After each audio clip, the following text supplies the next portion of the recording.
Greetings, ladies and managers, and welcome to this latest edition of Read TFOS, where I take old stories I've narrated and update them to modern audio standards. This particular story is called Anniversary.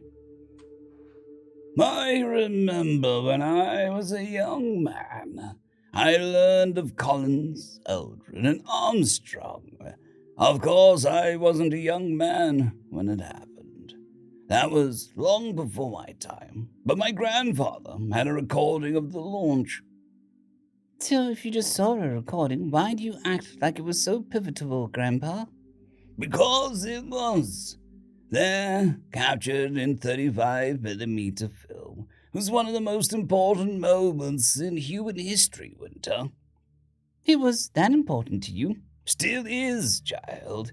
There, etched in silver halide, was a record of one of the most consequential events in history. 3 impossibly brave or foolish men climbed into that rocket, strapped themselves into place, and rode a controlled explosion out of Mother Earth's protective veil.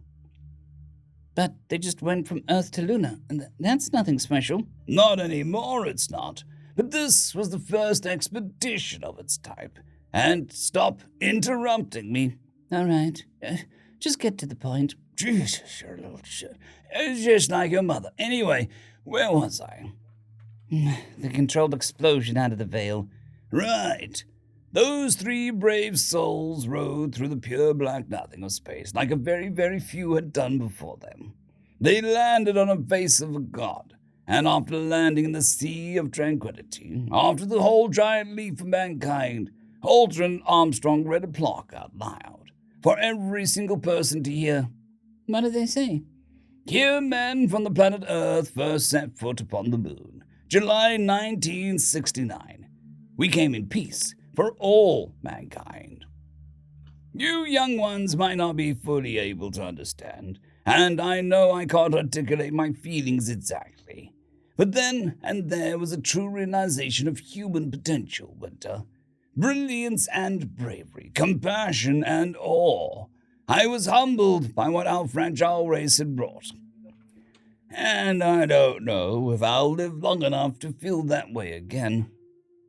Winter wiped a tear from her eye. The old man still had the soul of a poet sometimes. That's beautiful, Grandpa. I have to go to work on my dissertation, but I'll be back next week. Maybe you can tell me about curiosity then. I'd love to, young lady. But before you go, have you seen my wife anywhere? I don't know where she is. I haven't, but I'll tell Grandma that you're looking for her if I do. Love you, Grandpa. Winter walked into the hall, bouncing slightly in the lunar gravity. Beverly was waiting for her at the reception desk, playing Tetris on her datapad. She looked up and walked with Winter towards the exit. How's he today? Worse. He doesn't remember where he is, and, I don't think he remembers that Grandma died 6 years ago. What did you talk about then? The Apollo 11 mission. He remembered that pretty well. Really? How'd that even come up? Bev, it's the 125th anniversary of launch day. End of story.